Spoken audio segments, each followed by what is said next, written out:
Episode number 13। शाम की चाय माँ के साथ पीने के बाद मैं एक दोस्त की शादी का बहाना करके घर से निकला। बच्चे की एक आंख वाला पुरस्कार पेपर वेट मेरे कोट की अंदरूनी जेब में महफूज था।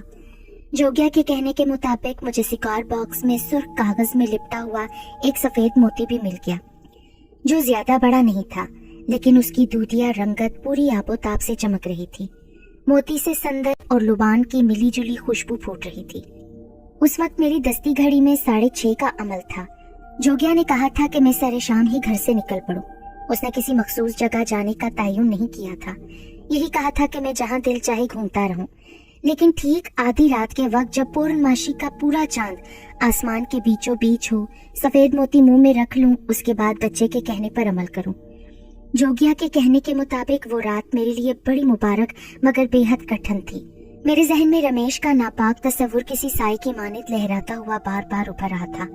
जोग्या ने कहा था कि रमेश इस बात से आगाह हो चुका है कि कोई नादीदा कुव्वत मेरी मदद कर रही है। वो खतरनाक शख्सियत का मालिक था। न जाने कितनी गंदी और नापाक कुव्वतें उसके जेरे असर होंगी। वो शैतानी ताकतों का मालिक ना होता तो सिर्फ मुझसे मुतल्लिक 3-4 जिंदगियों को मौत के घाट उतारने के बावजूद इस तरह खुलेआम न दंदनाता फिर रहा होता। जो ताकत मेरी पुष्ट पनाही कर रही थी, उसके इल्म में आ जाने के बाद रमेश यकीनन बहुत ज्यादा मोहतात हो गया होगा। मुझे यकीन था कि अब वो कोई ओछा वार नहीं करेगा। बहुत सूझबूझ के बाद ही कोई भरपूर और खतरनाक कदम उठाएगा। वो सफली का माहिर था। जादू की हांडी भी मेरी तरफ उड़ा सकता था। मुझे ये बात मेरे एक दोस्त ने कॉलेज के जमाने में बताई थी कि सफली का सबसे खतरनाक अमल साल में सिर्फ एक बार होता है। उस रात अमल करने वाला किसी कोरी हांडी में खतरनाक बिच्छू और जहरीले हशरातो लर्ज भर देता है। शीशे के नुकीले टुकड़े और बड़ी बड़ी कीलें भी होती हैं। फिर अमल करने वाला अपना नापाक अमल करके उसे फिजा में छोड़ देता है और जानलेवा हांडी दुश्मन के नाम पर ही उड़ती हुई जाकर मतलूबा शख्स से टकराकर पाश पाश हो जाती है। जिसके नाम पर वो जानलेवा अमल किया जाता है, वो अगर समंदर की तह में भी छुपा बैठा हो तो उस खतरनाक हांडी के निशाने से नहीं बच सकता।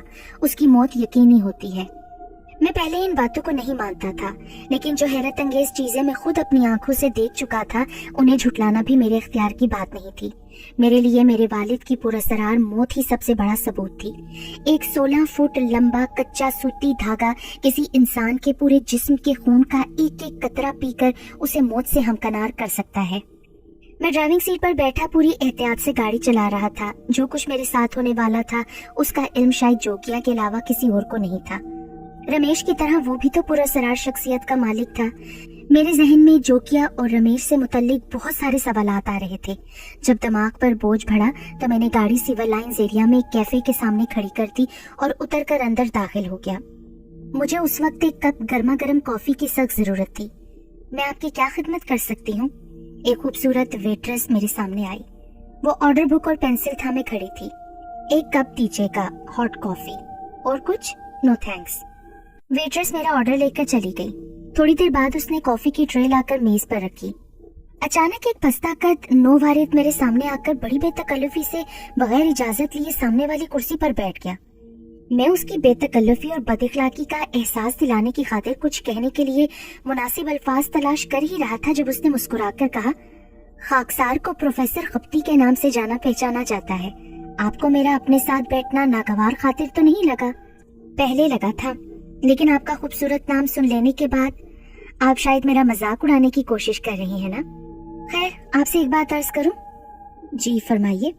आप शायद गलती से एक ऐसी मेज पर बैठ गए हैं जहां एक शख्स सुकून से बैठकर कॉफी पीने आया है। जी हाँ, मैं देख रहा हूँ कि हमारे आसपास कुछ मेजें खाली भी हैं। खाली मेजें और खाली कुर्सियां देखकर मुझे इंसान की बेमायगी का एहसास होता है। मेरा ख्याल है कि अफलातून ने अपनी किसी शागिर्द को, आप कॉफी पीना पसंद करेंगे? मैंने तेज नजरों से उसको घूरा। जी नहीं, मैं जहर पीने का आदी नहीं हूँ। क्या मतलब? आप कॉफी को जहर समझते हैं? जिस कॉफी में जहर मिला हो, दुनिया का हर बाशऊर आदमी जहर ही कहेगा ना उसे। उसने मेज पर कोहनी टिकाकर मध्यम लहजे में कहा, फिर जोग्या का मखसूस कोड दोहराते हुए बोला, उसने यही कहा था ना कि आज का दिन तुम्हारे लिए शुभ भी है और कठिन भी। अब तुम कॉफी छोड़कर वक्त गुजारने की फिक्र करो। तुम्हारे हिस्से की कठिनाइयां प्रोफेसर खप्ती भोग लेगा। मुझे यूं महसूस हुआ जैसे किसी बिच्छू ने बेख्याली में मुझे डंग मार दिया हो। मैंने कॉफी के कप से उठती भाप को देखा। अगर जोगिया ने उस नो वारिद के जरिए मुझे खतरे से बरवक्त आगाह ना किया होता तो मेरी मौत यकीनी थी। रमेश के रास्ते का कांटा हमेशा के लिए निकल जाता। मैंने किसी ख्याल से नजर उठाकर उस खूबसूरत वेट्रेस की तरफ देखा जिसने मुझे कॉफी सर्व की थी। नहीं, सुंदर नारियां तो अमृत होती हैं, इनके शरीर में तो केवल रस भरा होता है, इनका जहर से क्या काम। तो फिर वही चक्कर चला रहा है जो कल तक पाताल में किसी ताउनज़दा चूहे की तरह छुपा बैठा था। ये कहकर उसने कॉफी का कप उठाकर अपने होंठों से लगा लिया। अरे अरे, ये क्या कर रहे हो? अभी तो तुमने कहा था कि कॉफी में। गलत नहीं कहा था, तुम चिंता मत करो, लोहे को लोहा ही काटता है। तुम केवल अपना ध्यान रखो। जोगिया ने आज की रात के बारे में जो कुछ कहा है उस पर ध्यान रखना। अब जाओ, सुबह तक के लिए रोजा रख लो, इसी में तुम्हारी मुक्ति है। मैं कैफे से बाहर आकर गाड़ी में बैठा और एक नजर उस मेज की तरफ डाली जिस पर कुछ देर कबल में बैठा था। मेरा ख्याल था कि वहाँ प्रोफेसर खप्ती मौजूद होगा, लेकिन वो मेज अब खाली नजर आ रही थी। मैंने वहाँ रुकना मुनासिब ना समझा। गाड़ी स्टार्ट करके शहर की मुख्तलिफ सड़कों के चक्कर लगाने लगा। मैं अब पूरी तरह मोहतात था। मौत के सर्द हाथ एक बार फिर जोगिया की बरवक्त मदद की वजह से मेरी गर्दन दबोचते दबोचते रह गए थे। 11:30 बजे मैंने एक पेट्रोल पंप पर गाड़ी रोककर टंकी फुल कराई। फिर मैं दोबारा गाड़ी स्टार्ट कर रहा था जब उसी बच्चे की कर्ब में डूबी हुई आवाज कानों में गूंजी। मेरी बात पूरे ध्यान से सुनो। आज अपनी जुबान खोलने की भूल मत करना, वरना फिर मेरा तुम्हारा साथ हमेशा के लिए छूट जाएगा। तुम भी अपने बाप के कातिलों को तलाश नहीं कर पाओगे। मेरी बेचैन रूह भी आसमान की तरफ वापस लौट जाएगी। तुम अगर मुझसे कुछ कहना सुनना चाहो तो मन ही मन में सोचना, मैं तुम्हारी बात सुन लूंगा। तुम कौन हो? तुमने पहले भी मेरे इस सवाल को नजरअंदाज कर दिया था। जल्दी मत करो, आहिस्ता आहिस्ता तुम सब कुछ जान लोगे। क्या तुम उस औरत से वाकिफ हो जिस पर 2 पुजारी जुल्म ढा रहे थे? जब तक वो मुझे नहीं पालेगी ना, उसके शरीर और आत्मा का संबंध नहीं टूट सकता। तो क्या वो औरत तुम्हारी? हाँ, वो मेरी माँ है, जिसकी खातिर मेरी आत्मा अभी तक इस धरती पर भटक रही है। क्या तुम बराह रास्त उसके पास नहीं जा सकते? नहीं, अगर मैं उसके करीब गया तो पंडित और पुजारी जो उस पर दिन रात कड़ी नजरें जमाए बैठे हैं, मेरी आत्मा को भी जलाकर भस्म कर देंगे। अब ज्यादा बातें मत करो, सिर्फ वही करो जो जोगिया ने कहा है। सफेद मोती निकालकर मुंह में दबा लो। पूर्णमासी का चांद आसमान के बीच आने का समय हो रहा है। मैंने बच्चे की हदायत पर अमल करने में देर नहीं की। सफेद मोती निकालकर जुबान के नीचे दबा लिया। जोगिया से तुम्हारा क्या रिश्ता है? रिश्ते नाते सब झूठ है। तुम्हारा और जोगिया का क्या संबंध है? वो तुम्हारी क्यों मदद कर रहा है? शायद उसे मेरी जात से हमदर्दी हो गई है। मेरे और उसके दरमियान भी ऐसा ही रिश्ता है।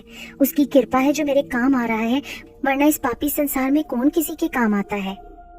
तुम्हारी माँ का क्या नाम है? वो किसकी कैद में है?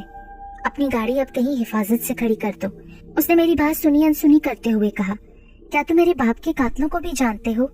जोगिया ने तुमसे कहा था ना कि समय का इंतजार करो, मैं भी यही कहूंगा। मैंने गाड़ी पार्किंग में जाकर पार्क की, फिर उतरकर नीचे आ गया। मैं अब तुम्हारा हाथ थामकर जहाँ ले जाऊंगा वहाँ अपनी जुबान बंद ही रखना। जब तक मेरी आवाज न सुनो कोई बात मत करना। पंडित और पुजारियों ने अब जो मंडल खींच रखे हैं वो बारूदी सुरंगों से भी ज्यादा खतरनाक है। इस बार आग भड़क उठी तो फिर जोगिया भी हमारे काम नहीं आ सकेगा। सिर्फ आंखें खुली रखना और बस। क्या तुम मुझे अपना नाम बताना पसंद करोगे? जात पात और भेदभाव के चक्कर में मत उलझो, ये सब इस धरती के ढकोसले हैं। एक मंच दूसरे मंच के मुश्किल समय में काम आ जाए, यही सबसे बड़ा दीन धर्म है। फिर बच्चे के हाथ की इस्तख्वानी उंगलियों ने मेरी कलाई के गिर्द अपना शिकंजा डाल दिया। मैं कुछ देर तक पैदल चलता रहा, फिर जहन पर एक बेनाम सी गनूदगी तारी होने लगी। मुझे यूं लगा जैसे शदीद धुंध ने अचानक नमोतार होकर मेरी बिनाई को भी धुंधला दिया हो। मैंने उस कैफे से छुटकारा पाने की कोशिश की, लेकिन कामयाब न हो सका। मेरी आंखें खुली हुई थीं, लेकिन धुंध की वजह से मुझे कोई शय दिखाई नहीं दे रही थी। मेरी ये हालत कितनी देर बरकरार रही मैं यकीन से कुछ नहीं कह सकता, लेकिन दोबारा जब मेरे कदम जमीन से लगे और धुंध छटी तो मैंने खुद को एक नीम तारीक और वीरान कमरे में पाया। रोशनदान या किसी और जगह से छन छन कर आने वाली मध्यम रोशनी इतनी काफी थी कि मैं पूरी तरह गौर करने पर कुर्बो जवार की चीजों को देख सकता था। वो कमरा ज्यादा बड़ा नहीं था। एक मसहरी और 2 कुर्सियों के अलावा वहाँ फर्नीचर नाम की कोई चीज मौजूद नहीं थी। कमरे का दरवाजा बंद दिखाई दे रहा था। मेरी कलाई पर मजबूती से जमी हुई इस्तख्वानी उंगलियां मुझे खींचती हुई एक दीवार की सिमत ले जा रही थी, जहाँ कोई फ्रेम लटका नजर आ रहा था। मैं दीवार के करीब पहुंचा तो फ्रेम यकलख्त रोशन हो गया। मैं चौंके बगैर न रह सका। वो रोशनी यकीनन किसी साहिराना कुव्वत का नतीजा थी जो सिर्फ फ्रेम तक महदूद थी। मैं एक लम्हे को दम्बखुद रह गया। फिर मेरी नजरें फ्रेम में लगी उस तस्वीर पर जम गईं, जिसे गालिबन बरसों से साफ करने की जरूरत नहीं महसूस की गई थी। धूल और गर्द के सबब चेहरों के नकूश वाज़ेह तौर पर नजर नहीं आ रहे थे। मुझे उस तस्वीर के करीब ले जाया गया था तो कुछ न कुछ मकसद भी जरूर होगा। मैंने तस्वीर पर जमी गर्द साफ करने के बारे में सोचा, लेकिन फिर निगाहें फटी की फटी रह गईं। मेरे और तस्वीर के दरमियान एक बच्चे का हाथ, जो सिर्फ कलाई तक महदूद था, अचानक जिंदा हालत में नमूदार हुआ। शायद मैं किसी हौलनाक फिल्म का कोई ड्रोना और नाकाबिले यकीन मंजर देख रहा था। मेरे जिस्म में सनसनी दौड़ गई। मेरी नजरें उस हाथ को तस्वीर पर अटी गर्द को जल्दी जल्दी साफ करता देख रही थी। फिर जब तस्वीर के नकूश साफ जाहिर नजर आने लगे तो वो हाथ नजरों से ओझल हो गया। मैंने तस्वीर पर गौर किया तो मेरे अंदर तजस्सुस की एक लहर दौड़ गई। मेरी आंखें धोखा नहीं खा रही थी। तस्वीर के अंदर जो मर्द नजर आ रहा था वो रमेश के सिवा कोई नहीं था। उसके चेहरे के नकूश बहुत वाज़ेह थे। तस्वीर में भी उसके गले में मफलर नजर आ रहा था, जो गुलजार खान के कहने के मुताबिक रमेश की शनाख्त बन गया था। रमेश के साथ तस्वीर में नजर आने वाली एक बेहद खूबसूरत हसीन लड़की थी, जिसकी उम्र 20 साल के लगभग नजर आ रही थी। मैंने उसे बगौर देखा। मेरे जहन के गोशों में कहीं दूर उस तस्वीर से मिलती जुलती एक शक्ल उभरी, लेकिन रमेश की तस्वीर देख लेने के बाद मेरे अंदर सुलगते हुए लावे को ठेस पहुंची, जिसके सबब मैं लड़की की तस्वीर से नजरें हटाकर फिर अपने दुश्मन को हकारत भरी नजरों से घूरने लगा। मेरा तो दिल चाह रहा था कि बच्चे से पूछूं कि यहाँ लाने का सबब क्या है, लेकिन मुझे ख्याल आया कि जोगिया के अलावा इस पुरस्कार बच्चे ने भी मुझे जुबान बंद रखने की ताकीद की थी। फिर मुझे ऐसा लगा जैसे मेरे आसपास कोई सिसकियां लेकर रो रहा हो। आवाज इतनी मध्यम थी, मैं ये अंदाजा न लगा सका कि वो किसी मर्द की थी या औरत की। बहरहाल एक बात तो तय थी कि रोने की आवाज थी और इसके पीछे कोई न कोई राज होगा। वो राज क्या था? मैं अभी सिसकियों की आवाज पर गौर कर रहा था जब कमरे का दरवाजा अचानक खुला। इसके साथ ही पूरा कमरा रोशन हो गया। मैंने पलटकर दरवाजे की सिम देखा तो मेरा खून शरियानों में मुंजमद होने लगा। एक लंबा तड़ंगा पुजारी दरवाजे पर खड़ा नजर आया। उसका रुख मेरी ही तरफ था। शायद उसे वहाँ हमारी मौजूदगी की भनक मिल गई थी। पुजारी के नमूदार होते ही सिसकियों की आवाज भी घुटकर खत्म हो गई। मेरा ख्याल था कि आने वाले पुजारी ने, जिसकी नजरों में शोले भड़क रहे थे, मुझे देख लिया होगा, लेकिन मेरा अंदाजा गलत साबित हुआ। मैं उसके बिल्कुल सामने सिर्फ 6 फुट के फासले पर खड़ा था, लेकिन उसकी नजरें मुझे नहीं देख सकती थी। वो तजस्सुस भरी नजरों से कमरे के कोने कोने में नजर दौड़ा रहा था। उसका अंदाज बता रहा था जैसे वो अपने किसी शुबे की तस्दीक की खातिर वहाँ मौजूद एक एक शय को खंगाल रहा हो। फिर वो अचानक मेरी तरफ लपका तो मैं उछलकर एक तरफ हो गया। पुजारी दीवार पर लगे हुए फ्रेम के करीब जाकर रुक गया। मुझे इस बात का खतरा लाहक हुआ कि वो फ्रेम पर जमी हुई गर्द और धूल को साफ देखकर यही नतीजा अखज़ करेगा कि वहाँ उसके सिवा कोई और भी मौजूद है। मगर जब मैंने पलटकर तस्वीर पर नजर डाली तो मेरी हैरत की इंतहा न रही। फ्रेम के शीशे पर वैसी ही धूल अटी हुई थी जैसे बच्चे का हाथ नमूदार होने से पेशतर मौजूद थी। पुजारी कुछ देर तक कमरे में इधर उधर चक्कर लगाता रहा। वो भी शायद अपनी किसी शैतानी कुव्वत से उस तिलिस्म का सीना चाक करना चाहता था, जिसने मुझे सामने मौजूद होते हुए भी उसकी शोलाबाज नजरों से महफूज रखा था। वो शायद सफेद मोती का कमाल था या बच्चे की इस्तगफानी उंगलियों का असर था, जिसने मेरे और पुजारी के दरमियान कोई दीवार खींच दी थी। मेरा पूरा वजूद पसीने में शराबूर हो गया। मेरा ख्याल था कि शायद सिसकियों की वो आवाज जो कुछ देर पहले उभर रही थी उस मखसूस पुजारी के कानों तक जरूर पहुंची होगी। ऐसा ना होता तो वो इस कदर बौखलाया नजर ना आता। इस शुबे की तस्दीक की खातिर वो किसी शिकारी कुत्ते की तरह इधर उधर घूम फिर कर खतरे की बू सूंघने की कोशिश में मसरूफ था। फिर लाइट्स बंद करके वो बाहर निकल गया तो मैंने इत्मीनान का सांस लिया। बच्चे की इस्तगफानी उंगलियां मेरी कलाई पर मजबूती से जमी हुई थी। पुजारी के जाने के तकरीबन 10-15 मिनट बाद उसकी गिरफ्त तंग हुई तो मेरी नजरों के सामने फिर धुंध छा गई। मुझे कुछ नजर नहीं आ रहा था। मेरे जहन में बहुत सारे सवालात थे। मुझे खास तौर पर यहाँ क्यों लाया गया था, ये कौन सी जगह थी, वो सिसकियों की आवाज किसकी थी जिसे सुनकर पुजारी दरवाजा खोलकर दनदनाता हुआ कमरे में आ गया था। मैंने रमेश को अपने सामने नंगे फर्श पर आलती पालती मारे बैठा देखा। उसके सामने एक चिराग रोशन था जिसकी लौ कपकपा रही थी। रमेश के जिस्म पर उस वक्त लिबास नाम की कोई चीज नहीं थी, अलबत्ता इस वक्त भी मफलर उसकी गर्दन में मौजूद था। वो यकीनन किसी नापाक और मकरूह अमल में मसरूफ था, वरना मादरजात बरहना हालत में कभी ना होता। उसकी नजरें पलके झपके बगैर चिराग की लौ पर मरकूज थीं। उसके होंठों की जंबिश इस बात का पता दे रही थी कि वो किसी जंतर मंतर के विर्द में पूरी तरह गर्क है। वो कमरे में तन्हा नहीं था। एक उधेड़ उम्र की औरत भी उसके करीब बैठी उसे टिकटिकी बांधे देख रही थी। मैं किसी खामोश तमाशाई की तरह अपने दुश्मन को घूर रहा था। अचानक ही चिराग की लौ बड़ी शिद्दत से कपकपाकर बुझ गई और धुएं की एक लकीर फिजा में बल खाती हुई गायब हो गई।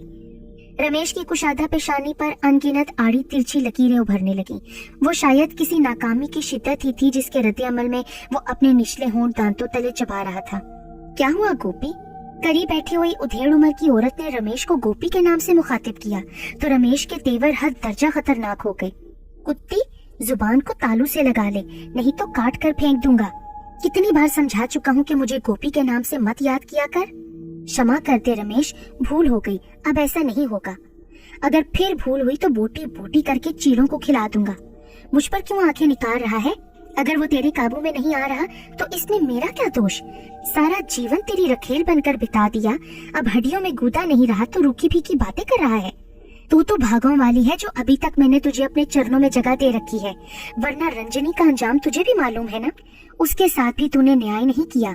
सारा दोष तेरा था, लेकिन तूने किसी निर्दोष को। वो अपना जुमला मुकम्मल ना कर सकी। रमेश ने पैंतरा बदलकर भरपूर लात मारी तो वो बिलबिलाती हुई नंगे फर्श पर ढेर हो गई। उसके होंठों से खून का फवारा निकल पड़ा। पाप और पुण्य की बात कर रही है, और वो भी रमेश से? क्या जीवन से दिल उचाट हो गया है तेरा? हाँ, बार बार मरने से तो बेहतर है कि मनुष्य एक बार दुनिया से सुधार जाए।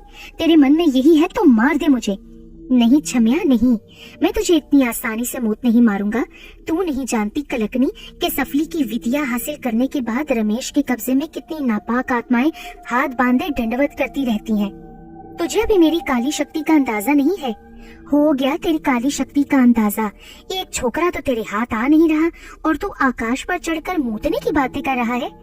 वो भी हाथ आ जाएगा, और वो भी जो पर्दों में छुपा बैठा है, उसकी सहायता कर रहा है। परंतु इसके लिए अब मुझे किसी सुंदरी को शैतान के चरणों में भेंट देना होगा। इसके बाद सब ठीक हो जाएगा। अपनी काठी पर भी एक नजर डाल ले। अब कोई सुंदरी रंजनी की तरह तेरे झांसे में नहीं आएगी। तू अपने आप को क्यों भूल रही है? अरे मैं सुंदरी होती तो इस तरह तो मेरे मुंह पर लात मारने के बजाय मेरे तलवे चाट रहा होता। धीरज रख, धीरज। आज मैं तुझे अपनी शक्ति का एक अनोखा चमत्कार दिखाऊंगा। मैं तुझे सुंदरी बनाऊंगा और फिर तुझे शैतान के चरणों में भेंट चढ़ाऊंगा। औरत जवाब में दीवाना वार कह कह लगाने लगी, लेकिन उस वक्त वो सहम कर खामोश हो गई जब रमेश ने मफलर को गर्दन से हटा दिया। मुझे एक बार फिर कराहियत का एहसास हुआ। कुछ देर तक वो बिल्कुल बरहना खड़ा औरत को घूरता रहा, फिर हैरत अंगेज फुर्ती से उसे जमीन पर गिराकर उसकी छाती पर चढ़ बैठा।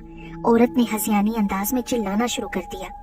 खुद को रमेश के बोझ से आजाद कराने की खातिर वो माही बेयाब की तरह तड़प रही थी, हाथ पैर चला रही थी, लेकिन रमेश ने उसे पूरी तरह बेबस कर रखा था। फिर अचानक उसने अपने जख्म से 2-4 कीड़े निकालकर औरत के मुंह में जबरदस्ती ठूंस दिए और अपना एक हाथ इस तरह उसके मुंह पर जमा दिया कि वो कीड़ों से छुटकारा न पा सके। औरत ने खुद को आजाद करने की जद्दोजहद और तेज कर दी, लेकिन कामयाब न हो सकी। फिर जब रमेश को इस बात का यकीन हो गया कि कीड़े औरत के हलक से नीचे उतर चुके होंगे तो वो उसे छोड़कर उठ खड़ा हुआ। उसकी आंखें शैतानी अंदाज में चमक रही थी। औरत बार बार उपकाइयां ले रही थी, अपने मुंह से मुगल्लज़ात बक रही थी, लेकिन वो खामोश खड़ा उसे इस तरह घूर रहा था जैसे वो दोनों कानों से बहरा हो। उसके होंठ मुस्तकिल बिदबिदा रहे थे, शायद वो किसी नापाक अमल में मसरूफ था। मैं बड़ी मुश्किलों से अपना गुस्सा जब्त किए सब कुछ देखता रहा। फिर उस वक्त मुझे अपनी बिनाई पर शुबा होने लगा जब मैंने उथेड़ उम्र की औरत के जिस्म पर पड़ी झुर्रियों को इस तरह गायब होते देखा जैसे किसी शिकन आलूद कपड़े पर गर्म इस्त्री फेरने से उसकी सारी सलवटें बतदरीज खत्म हो जाती हैं। वो औरत भी किसी ऐसे ही शैतानी अमल से गुजर रही थी। मेरे देखते ही देखते उसके जिस्म की सारी झुर्रियां गायब हो गईं, उसकी जिल्द की रंगत निखरने लगी। कुछ देर बाद वो 18-19 साल की एक अल्लड़ हसीना का रूप धार चुकी थी। अब क्या विचार है रमेश के बारे में? अब तो तेरी हड्डियों में भी रसगुदा भर गया है। फिर से तूने वही रूप धार लिया है जो पहली रात की दुल्हन का होता है। मेरी छाती से लग जा। नहीं, तू अगर मुझे शैतान के पवित्र चरणों में भेंट चढ़ाना चाहता है तो फिर मेरे सुंदर शरीर को हाथ लगाना तेरे लिए पाप होगा। रंजिनी भी तेरी तरह पाप और पुण्य की बातें करती थी, पर क्या अंजाम हुआ उसका? रमेश ने ये कहकर उसे अपनी बाहों में दबोच लिया जैसे किसी शिकरे ने एक मासूम कबूतरी को अपने पंजों में पूरी तरह जकड़ रखा हो। नहीं रमेश, नहीं। तूने अगर अपनी शक्ति से मुझे नया जीवन, नई जवानी दान की है तो अब इसे बर्बाद मत कर, मुझे आजाद कर दे। मैं सारी जिंदगी तेरी शुक्रगुजार रहूंगी। चुप हो जा। एक शब्द भी तेरी जुबान से निकला तो तुझे रंजनी से ज्यादा कष्ट भोगना पड़ेगा। मेरे चेले और मेरे मंत्र के बैर तेरी बोटी बोटी नोच कर रख देंगे। सुना तूने मैं क्या कह रहा हूँ? नहीं, آج مجھے نہیں بلکہ تجھے میری بات سننی پڑے گی رمیش. مجھے چھوڑ دے, نہیں تو میں رمیش, گوپی اور گپتا کا سارا بھانڈا ابھی پھوڑ دوں گی. عورت کی زبان سے رمیش, گوپی اور گپتا کے نام سن کر میرے اندر اتھل پتھل شروع ہو گئی. میری سمجھ میں کچھ نہیں آ رہا تھا کہ مجھے اس جگہ کیوں لایا گیا تھا. جوگیا نے غلط نہیں کہا تھا کہ آج کی رات میرے لیے بڑی اہمیت کی حامل ہوگی. میرے دل کی دھڑکنیں تیز ہونے لگیں. ڈور کا ایک سرا ملنے کی امید نے میرے اندر کے آتش فشاں کو ٹھیس لگا دی. دوسری طرف گپتا کا حوالہ سن کر رمیش بھی آپے سے باہر ہو گیا. اس نے ایک زوردار جھٹکا دیا تو عورت لہراتی ہوئی ایک دیوار سے ٹکرا کر فرش پر ڈھیر ہو گئی. رمیش نے گردن سے مفلر ہٹا کر زخموں میں چٹکی بھر کے ہاتھ عورت کی سمت جھٹکا تو اس کا خوبصورت اور حسین جسم بھڑکتے شعلوں کی لپیٹ میں آ گیا. عورت کی کربناک چیخیں در و دیوار سے ٹکرا رہی تھیں اور رمیش اس کی اذیت سے لطف اندوز ہو کر دیوانہ وار کہہ لگا رہا تھا.